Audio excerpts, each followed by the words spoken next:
Welcome students. स्वागत है आपका मेरे YouTube channel Hindi made easy में। और आज मैं कक्षा 9वीं के काव्य खंड के पार्ट 2 दोहे यानी रहीम के दोहे लेकर आई हूँ। तो आइए देखते हैं। जी, ये दोहे जो हैं वो लिखे हैं अब्दुल रहीम खान खाना ने। ये अब्दुल रहीम खान खाना, ये इनको रहीम के नाम से भी जाना जाता है। और ये एक मध्यकालीन कवि, सेनापति, प्रशासक, आश्रयदाता, दानवीर, कूटनीतिज्ञ, बहुभाषाविद, कला प्रेमी और विद्वान थे। वे भारतीय संस्कृति के अनन्य आराधक तथा सभी संप्रदायों के प्रति समादर भाव के सत्यनिष्ठ साधक थे। उनका व्यक्तित्व बहुमुखी प्रतिभा से संपन्न था और वे एक ही साथ कलम और तलवार के धनी थे और मानव प्रेम के सूत्रधार थे। देखते हैं पहला दोहा। रहीमन धागा प्रेम का मत तोड़ो चटकाए, टूटे से फिर ना मिले, मिले गांठ पड़ जाए।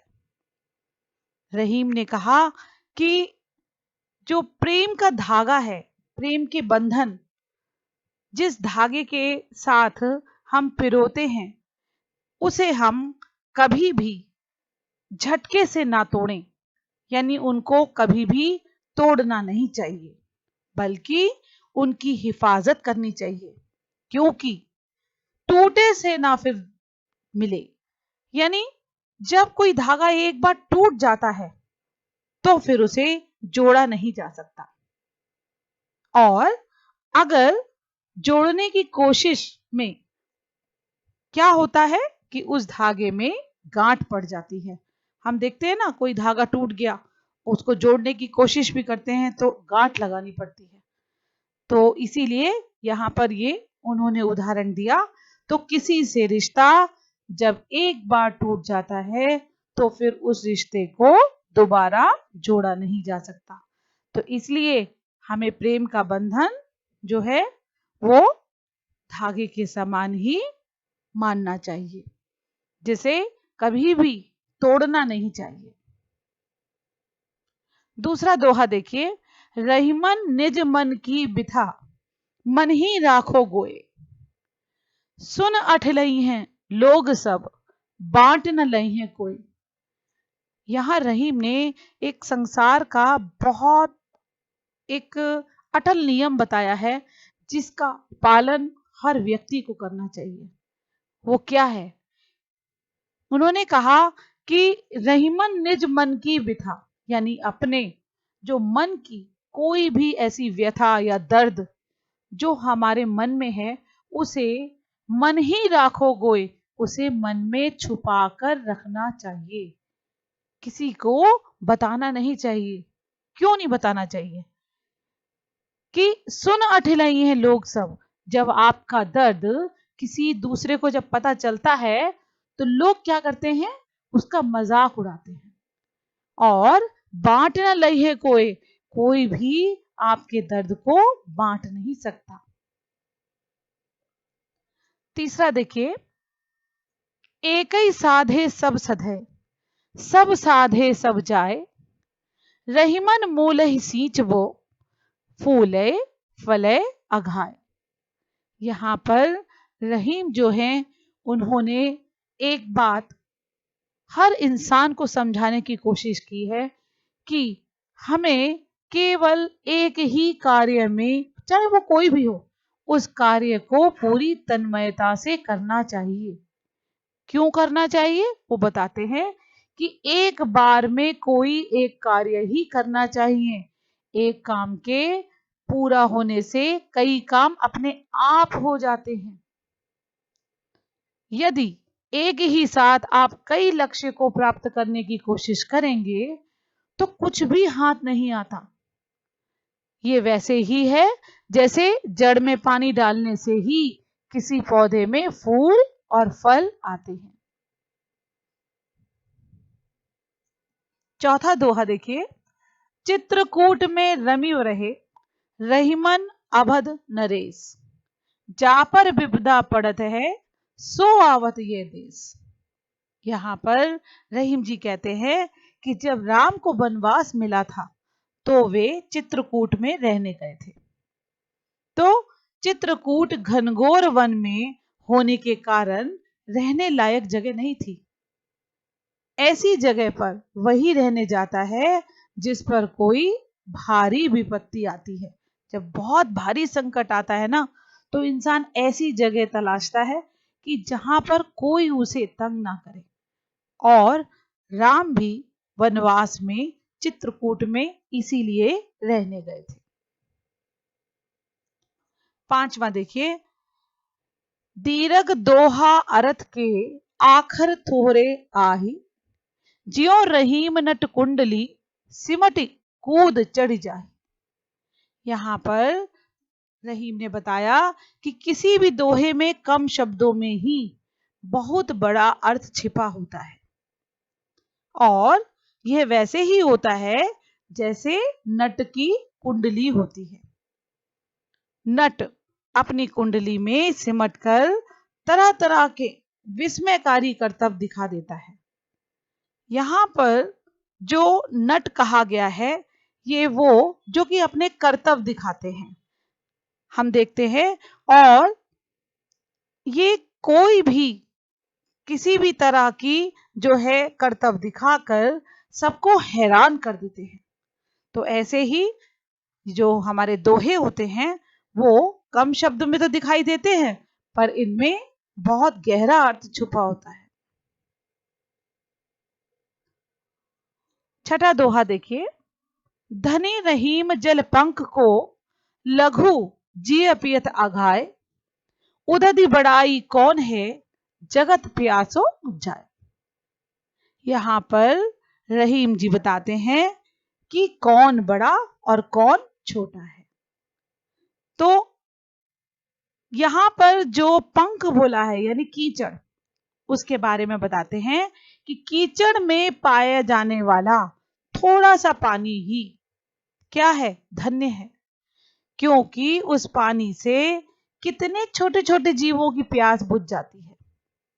यहां पर दूसरी पंक्ति में देखिए कि उदधि, उदधि कौन, सागर, सागर का जल विशाल मात्रा में होते हुए भी व्यर्थ होता है।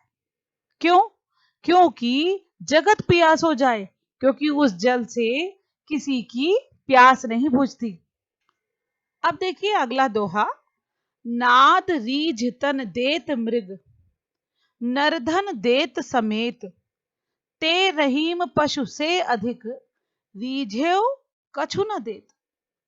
यहां पर रहीम दास जी कहते हैं कि मृग यानी हिरन, हिरन किसी के संगीत से खुश होकर अपना शरीर न्यौछावर कर देता है। इसी तरह कुछ लोग दूसरों के प्रेम से खुश होकर अपना सब कुछ दे देते हैं। पर रहीम कहते हैं कि ते रहीम पशु से अधिक, लेकिन कुछ लोग पशु से भी अधिक बदतर होते हैं। क्यों? क्योंकि जो दूसरों से तो बहुत कुछ ले लेते हैं, लेकिन बदले में कुछ भी नहीं देते।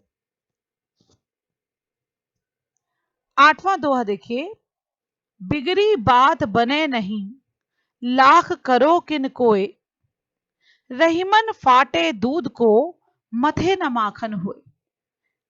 ये बहुत बड़ा सत्य जो है रहीमदास जी इस दोहे में बता रहे हैं, जो संसार में हमें देखने को मिलता है। वो क्या है कि बिगड़ी बात बने नहीं। कोई भी बात जब एक बार बिगड़ जाती है तो लाख कोशिश के बावजूद उसे ठीक नहीं किया जा सकता। ये वैसे ही है जैसे जब दूध एक बार फट जाए तो फिर उसको चाहे आप कितना भी मथ लो, उससे मक्खन नहीं निकल सकता। तो दूध और पानी अलग हो जाता है। नवा दोहा देखिए, रहीमन देख बड़ेन को, लघु न दीजिए डार, जहां काम आवे सुई कहा करे तलवार। रहीम जी कहते हैं कि हर वस्तु की अपना एक महत्व है, चाहे वो छोटी है और चाहे वो बड़ी है। अब कैसे? देखिए, किसी बड़ी चीज को देखकर किसी छोटी चीज की उपेक्षा नहीं करनी चाहिए, क्योंकि जहां छोटी चीज की जरूरत होती है वहां पर बड़ी चीज बेकार हो जाती है। कैसे? जैसे जहां सुई की जरूरत है तो वहां तलवार का कोई काम नहीं होता। 10वां दोहा देखिए, रहीमन निज संपत्ति बिन कऊ न विपत्ति सहाय, बिन पानी ज्यों जलज को नहीं रवि सके बचाए। यहां पर रहीम जी कहते हैं कि जब आपके पास धन नहीं होता तो कोई भी विपत्ति में आपकी सहायता नहीं करता। ये संसार है, ऐसा होता ही है। ये वैसे ही है जैसे यदि तालाब सूख जाता है, यहाँ पे जलज जो शब्द आया है वो तालाब के लिए है। तो जब तालाब सूख जाता है तो कमल को सूर्य जैसा प्रतापी भी नहीं बचा पाता है। 11वां दोहा देखिए, रहीमन पानी राखिए बिन पानी सब सून, पानी गए न उबरे मोती मानुष चून। यहां पर रहीम ने पानी के भी तीन तीन अर्थ दिए हैं। कैसे? देखिए, पानी हमेशा अपने पास रखना चाहिए, क्योंकि पानी के बगैर जीवन असंभव है। अब पानी किस किस रूप में? बिना पानी के ना तो मोती बनता है, जैसे आपको मालूम है कि जब स्वाति नक्षत्र से जल की एक बूंद सीप के मुंह में गिरती है तो वो मोती बन जाता है। वही बूंद अगर कहीं और गिर जाए तो व्यर्थ हो जाती है। इसी तरह ना चूना और पानी के बिना मनुष्य जीवन भी असंभव है। यहाँ पर जो है भोजन को बनाने में जिस तरह से पानी की जरूरत होती है तो यहाँ पर उसी को बोला है। तो आपने देखा कि रहीम ने हमारे जीवन से ही जुड़े कितने जो हमारे अनुभव हैं, कितनी बातें हैं जिनका जो है हमें ध्यान रखना पड़ता है। और अगर हमें अपना जीवन सफल बनाना है तो इन छोटी छोटी बातों को जो दोहों के रूप में बताया गया है वो उसे हम ध्यान में रखकर अपने जीवन को सुखी बना सकते हैं, जीवन में संतुष्ट रह सकते हैं। तो इसी के साथ मैं विराम लेती